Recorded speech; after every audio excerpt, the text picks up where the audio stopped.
Good afternoon, everyone. Thank you for coming out to this Lunch and Learn hosted by WeWork for Small Business Week. And I'm really thankful for the WeWork community team here, Cassie and folks, for hosting this. And it's a great opportunity to come learn about the different businesses and members here at WeWork. And I will just introduce myself real briefly. My name is Aleem Afzal. I am a coach.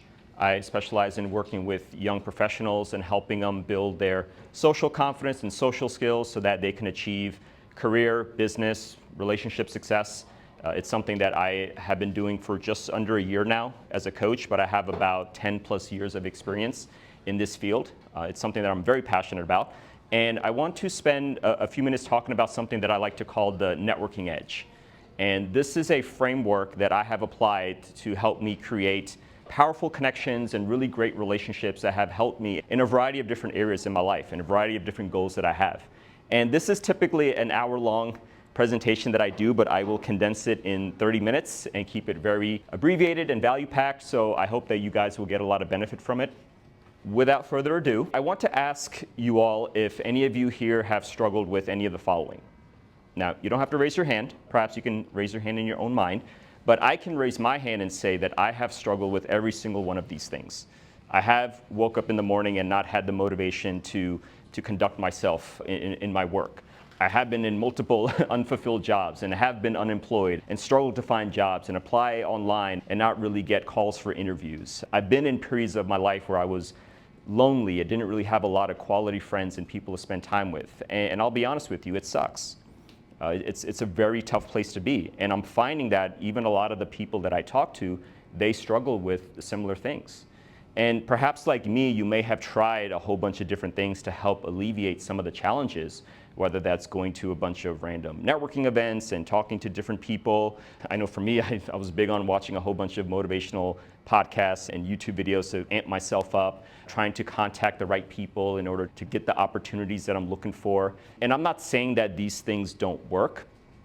However, I do want to share with you a more effective way that you can use to help create opportunity in your life, and that's through the power of building very valuable connections and building a really valuable network through the Networking Edge framework.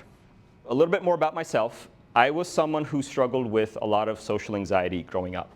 I'm a child of immigrant parents. I came to this country when I was very young, and I grew up in a pretty rough neighborhood in Queens, New York City.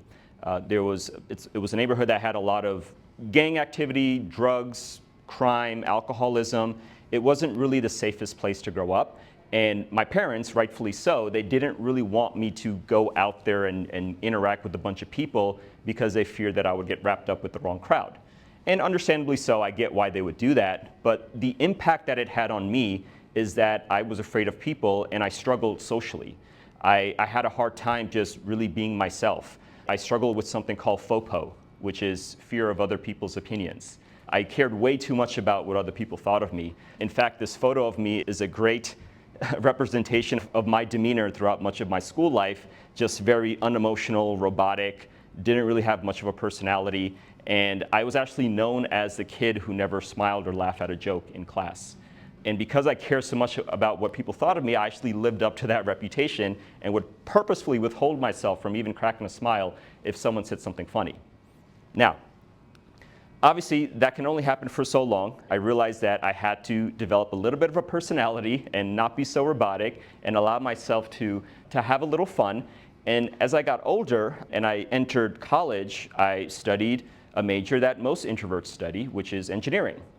Because I figured if I could get a job in engineering, I could not have to work with a whole bunch of people. I could be by myself. And introverts, we tend to go into these fields. But I realized in college that if I really wanted to become successful in life, if I really wanted to make something of myself, I had to learn some people skills.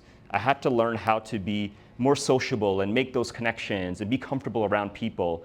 And it was something that I decided right then and there that I was going to make deliberate effort towards. I went knee deep into this by doing a lot of very uncomfortable social experiments and different communication challenges, whether that was doing public speaking or going to these random networking events and talking to a bunch of strangers. There was even a time where I stood outside the Lincoln Memorial with the sign inviting people to have an intelligent conversation with me, with a whole bunch of strangers. And I'd even approach pretty women at the supermarket. I don't do this much anymore, but I did all of this to really push myself to get out of my comfort zone and learn how to be more comfortable around people and just express myself more freely. And it took a while for me to do this. And alongside doing all of this stuff, I sought out mentors. I spent time around charismatic people. I attended trainings like this. I was very intentional about my self-improvement. And over time, what that has done as a result is I became very socially confident. I became comfortable in my own skin. I made connections with some really awesome people that have opened the door for job opportunities and sales and different business ventures that I've done. I've been invited to events. I was invited to a wedding beginning of the year. And I've also gotten dates from this as well. So I say all this not to really brag or to boast, but to really just emphasize that if someone like myself who was afraid to even smile in front of people can go from that to someone who's very comfortable in their own skin and can make powerful connections, I believe anyone can do this. Okay. So everyone here has a goal that they're trying to accomplish, whether it's a career goal or a business goal, or maybe you're looking for love or romance. Realize that behind every single one of these opportunities is a person, is a relationship.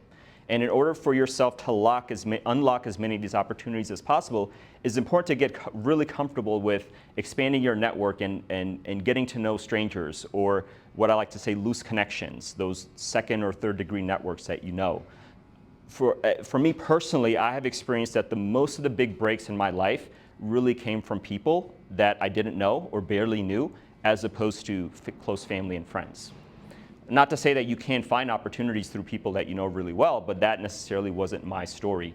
The ability to be able to take a stranger and build a connection with them and having that lead to an opportunity, I think, is a very important skill that all of us can develop, and it's a skill that I'm constantly developing even until this day. And so the way that I like to teach people how to do this is through the Networking Edge framework, and there's really 4 different components to it. I can talk for hours for every single one of these, but obviously I'm going to keep things brief. So there's mindset, which I'm going to talk about it in a couple seconds. Where to find good people to meet, how to initiate contact with them, and then also how to build and nurture those connections and to form powerful relationships. Disclaimer, a lot of what I'm going to talk about is not really it's not a hack, it's not a shortcut. It's not a get-rich-quick type of approach to accomplishing anything that you want. This is not an Ozempic of building a powerful network. This is something that takes time, it takes effort, it takes intentionality to develop. So I just wanted to make sure I point that out. So the first piece that I want to cover in this framework is mindset. And mindset is really the most important place to start, because mindset is everything. Everything you need to be successful, it always starts with the mindset. And the comparison that I like to give is, if you talk about health and fitness and wanting to be able to lose weight, get in shape, build muscle, we all pretty much know how to do that. We know that we need to eat less, move more, be in a caloric deficit, eat more protein. We can go online and find all the right workout programs and the workout routines that we need to do. Yet in America, we still struggle with an obesity epidemic, because it's not a simple matter of just having access to information. There is a mindset and motivation gap that we need to work on. And so I always say that I can stand up here and share with you all of the techniques and the tactics to meet the types of people that you want and know what to say to them and how to keep in touch. But if the mindset is not there, then none of that really matters. So when it comes to mindset, there's 3 fundamental questions that I feel like we all need to answer for ourselves. And I believe that if we can get clear on where we stand with each one of these 3 questions, we are 90% there to be able to have success when it comes to networking and building connections. So I'll go through each one of these real briefly. The first one is, how do you view yourself? And the way that I like to simply explain this is self-image. When I was growing up, I had a very poor self-image. Because of the environment that I grew up in, because of the beliefs that were instilled in me, because of the fears that I had, I was bullied and teased in school. I wasn't really told that I could be all that I could be. I had a very poor self-image of myself. I didn't really look in the mirror and was proud at the person looking back at me. And because of that, it really affected the way that I showed up to people and interacted with them, and it hurt my ability to make powerful connections. And over time, I really had to change this. I had to change my self-image by putting myself in uncomfortable situations, putting myself on a path of self-improvement. And this is something that took a lot of time. Now, I always like to say that you don't have to wait to get a good self-image before you can start making powerful connections. To be honest, my self-image grew through the process of being able to learn how to get out of my comfort zone and meet good people. And it's a process that everyone, I feel like, has to go through, because it's a real confidence booster once you do go through it. The second component to mindset is how do you view people, which is closely tied to how do you view yourself. When I was growing up, my family and I, we had this tradition where we would all gather around the television at night and we would watch the 10 o'clock nightly news. And this was something that we did day after day, year over year. And if you know anything about the news, I don't really watch the news anymore, it's filled with nothing but negative information. Talk about all of the worst of humanity has to offer, all of the wars, all of the protests, the drugs, the violence, the rapes, the robberies, the scams that are happening in the neighborhood. All of that is condensed in the nightly news. And so imagine myself being as young and impressionable as I was, consuming all of this negative content, going to sleep with it, and having this content marinate in my subconscious. It was no wonder why I had such a negative view of the world and why I thought people were criminals, right? And which is why I was afraid of people. And that can really be harmful to yourself, especially if you want to be the type of person that wants to connect with others. You really have to change the way that you view the world and you view people. And the way to do that is to really monitor the types of content that you consume. Nowadays, we probably are not gathering in front of the TV to watch the nightly news, but we have access to our smartphones and social media where we have 24/7 access to all types of content. And unfortunately, I feel like many people, they consume all of this silly content like street fights and mean pranks and heated debates and getting involved in culture wars. And it really can skew our perspective of the world and make us very cynical and very skeptical. And this is not a very healthy perception if you want to be able to connect with people in a positive way. So I always emphasize to really invest your mind into positivity and into things that will allow you to have a healthy view of society. The last piece I want to cover is how to view networking. I feel like most people, they have this preconceived notion of what networking is. They think of this event that they go to where everyone is dressed professionally and they have name tags on and people are walking around glad-handing a bunch of people and slinging their business cards and asking the famous question, what do you do for work? And I feel like a lot of people, they view networking as something that's a very kind of superficial, transactional sort of activity that we have to do. And to be honest, I don't view networking this way. To me, networking is a lifestyle, is something that I do as a part of who I am, is not a one-time thing that I do on a Thursday evening or something that I do when I lose a job and, oh, now I have to network because I have to find a new job. This is something that constantly goes on throughout the course of my life. And really, this perception is rooted in the concept of social capital. Now, maybe some of you have heard the term social capital, but the way that I like to explain it is through a financial analogy. All of us here, we have bank accounts. We have maybe a 401k or some sort of an investment account, and we're regularly contributing money to it over a period of time. And our hopes is that we can leverage the power of compounding interest to build that wealth to the point where eventually we can draw from it, we can get dividends from it, and we can create a level of financial freedom for ourselves that will unlock tons of great opportunities. I see my network the same way as I see my bank account. It is an account of people that I put deposits into, meaning social deposits. So I'm finding ways to add value to my network, whether that's being helpful to someone, whether that's offering something to someone, any ways that I can make people's lives better that I'm connected with. And I believe that by making these deposits into my network, I'm building relationship wealth that I can eventually create dividends from in the form of great opportunities for myself. And so because I view networking in this sense, I view it from a giving mindset and not so much as, oh, what can I get from this person, or what kind of job I can get, or what kind of sale I can get from this person. It really changes the perspective. And I think this is a really powerful frame to approach building relationships. So everything I talked about was related to mindset. The second thing I want to talk about with the Networking Edge framework is finding good people. So where do you find good people?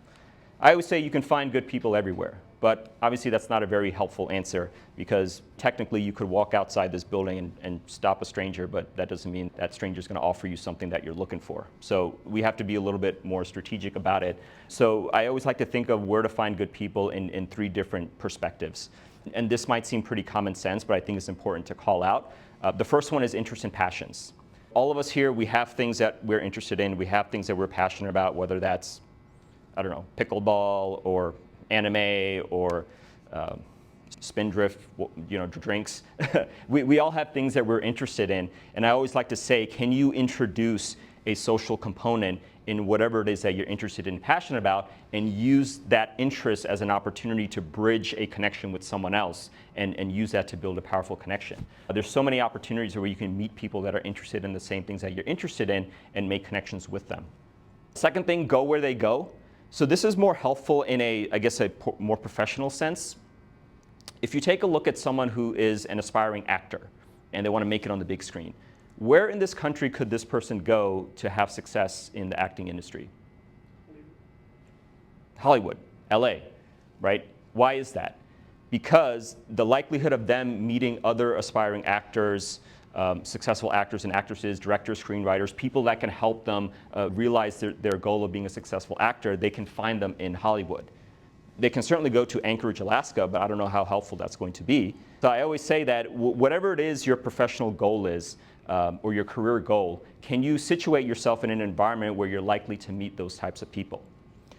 Here in the DC area, we're really big on politics, government, tech, cybersecurity, nonprofit, grant writing. All of this stuff is really big here. So if you have professional aspirations in this area, you're in the right place.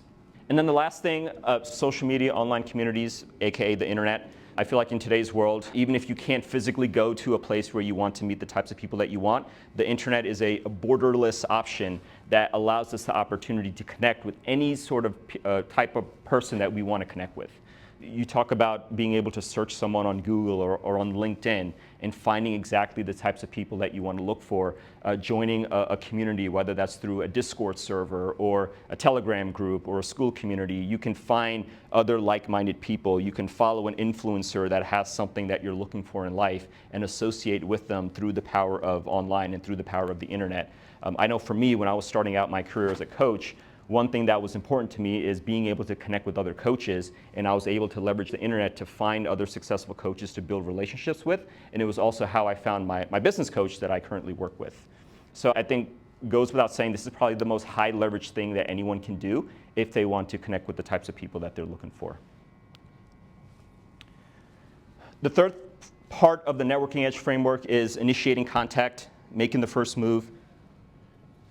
So once you know where to find the right people, obviously it makes sense to be able to initiate contact with them. And again, three components to this. The first one is showing up. I think it just goes without saying. We live in a world where there's so many conveniences that we have access to, whether that's Netflix or Uber Eats or DoorDash or Amazon. We can have video games. We can have all of our entertainment and personal needs and lifestyle needs delivered to us at the foot of our door, that really the incentive to go out and actually meet people is not very high. But I always say that there's no chance that you're able to make powerful connections, and we talked about this, like being able to put yourself out there and actually talk to people in real life and showing up at these locations is extremely important.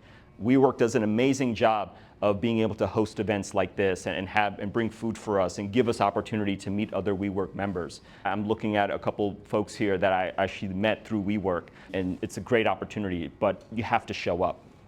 Power of presence. So again, in today's world, we are so plugged into our devices, we are glued to our screens that we often lose our sense of presence and who is actually around us in our environment. And I think it's important, especially in the real world, that if you want to be able to increase the opportunities of connecting with someone, it really helps to really be aware of physically who's around you. Whatever goal that you have, whether it's a professional goal or you're looking for love, you're probably walking by someone every single day that can open the door for you to have that opportunity if you only pay attention and notice the people around you. Again, most of the people that I've connected with at WeWork, at some point, we were aware of each other's presence. I turned around, I introduced myself, or I said hello to them, and we made a powerful connection. So I think being present about the people around you, super important. The last thing, being the giver. And again, this is more of a mindset thing than anything else. So when I was starting out in this whole, let me meet people, initiate conversations with strangers, when I was going through this whole journey, I had a lot of fears because I was so consumed about what people would think of me. Will they reject me? Is there something in my teeth? Do I have a booger in my nose? Like, it was always about me, like me. I was so self-conscious about what other people thought of me. And I realized that because I thought this way, the amount of fear that I had when it came to meeting new people was very high. And over time, I had to really shift this mindset and not come at it from the purpose of, oh, what are they going to think of me, but actually, how can I help them? And how can I be a benefit to them? So it's really taking eyes off myself and putting it on other people. And when I really started to come at it with this frame, I realized that, hey, I can be someone that can add value to someone's life, whether that's a simple hello or paying someone a compliment or just smiling at someone or just offering a word of encouragement. If I show up in people's lives and make their lives better and be a source of positivity and not make it about myself, then the fear threshold that I have to jump over becomes very low. And especially if what we talked about earlier, when it came to self-image, if you view yourself in a very healthy light and you view yourself as someone who can add value to people and can help people, you want to talk to as many people as possible because you know you have something to offer them. So I think these two frames are very closely connected, and operating from a giver's mindset as opposed to a taker's or a me mindset is a huge shift. There's two types of people that walk into the room. One type of person that walks into a room and says, here I am, and the other person that walks into the room and says, there you are. And it's really the second type of person that is going to succeed most when it comes to building powerful relationships, because again, they're coming from a mindset of, I'm here to add value to the people around me, I'm not here to take. So the last part of the Networking Edge framework, nurturing connections. So you go through all this effort to work on your mindset, have a healthy self-image, have a healthy view of the world, view networking in a different light. You go to where you find the people that you want to connect with. You're having conversations, you're initiating contact, you're exchanging phone numbers, you're connecting with each other on LinkedIn, only to drop the ball because you failed to build a relationship with that person. You failed to deepen that connection with them. And I get why this is the case. It's not. People often tell me that it's very hard for them to keep up with people. It's very hard to stay in touch with folks. And I get it. We're busy with our jobs. We're busy with our family responsibilities. We have hobbies. We have distractions with social media and all this other stuff that is really difficult to stay in touch with people. But I often say that, again, if building a powerful network is really building those rockstar relationships that will unlock opportunity for you, if that is something that is really important to you, then we have to take time to really be intentional with building relationships with people and following up and have a system where we can be organized with it and follow through on it consistently. I think it's very important because it's not enough to just make a connection. With someone, you actually have to deepen that connection through consistent follow-up. And I feel like, for me personally, the onus is on me a lot of the time to initiate that, and I don't really depend or look for other people to do that for me. Obviously, you want to follow up with and stay in touch with people that also want to stay in touch with you, but I always feel like the onus is on me to start that. So just to give you an example of what this looks like for me, this might seem very strange to a lot of people, but I track my relationships on a spreadsheet. This is just something that works for me. I'm a very analytical thinker. I have a project management background. I use spreadsheets for a lot of stuff. But this is something that I use to help me just stay on top of the people that I want to stay in touch with and like understanding the level of relationship that I have with them. It helps me stay on top of people's birthdays. What was the last thing I talked about when I reached out to this person? And people are often impressed by, oh man, Aleem, I'm glad that you remembered this, or I'm glad that you remember my birthday. I didn't remember it, I was just tracking it, right? So this is something that I personally do. I know this might seem weird to a lot of people, but the way that I like to talk about it is, if you talk about health and fitness, we have all of these devices like Apple Watches and Fitbits and scales and body scanners to measure and track our health metrics because we want to improve our health. Why can't we do the same thing for our relationships? And so this might not be your method of tracking relationships. You might have your own way to do it, but one of the easiest ways to get started on this, if you want me to prescribe a simple system, is can you take 5 minutes, 10 minutes out of your day to just message 5 people that you know and check in on them, ask them how they're doing, and can you just do this on a daily basis? I think just starting there, you will realize that the compounding that you'll get from the connections and the bonds that you'll make with people will become very high if you're able to follow a consistent process of staying in touch with folks. So I'm pretty much wrapped up here. Again, what are the benefits of applying the networking edge into your own life? Increased self-confidence, being able to attract opportunities at will, achieving the goals that you want to achieve. Harvard, they ran, I think, the longest running happiness study known to man. And the conclusion of that study is that the people that are the most happiest in life, it's because they have the quality and the richness of their relationships is very high. It has nothing to do with how much money they make or the status of their careers. It's really about the quality of their relationships.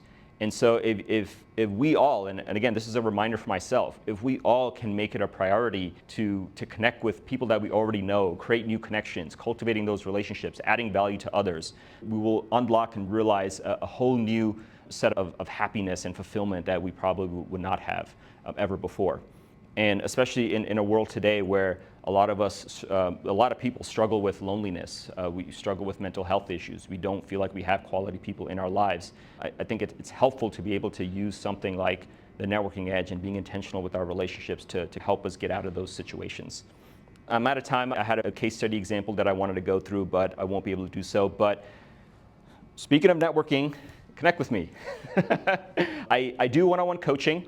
So if I said something here that really resonated with you and you want to find out how I can apply the networking edge into my own life and work on a personalized game plan of how I can do this to accomplish any goal that I have, let's talk. Let's see how we can potentially work together and help you accomplish that goal using the networking edge framework.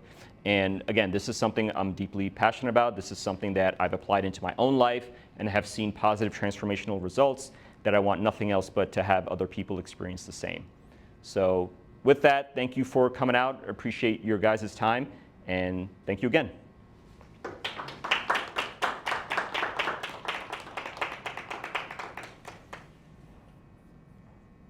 All right. Good? Awesome. Just going to shut this off.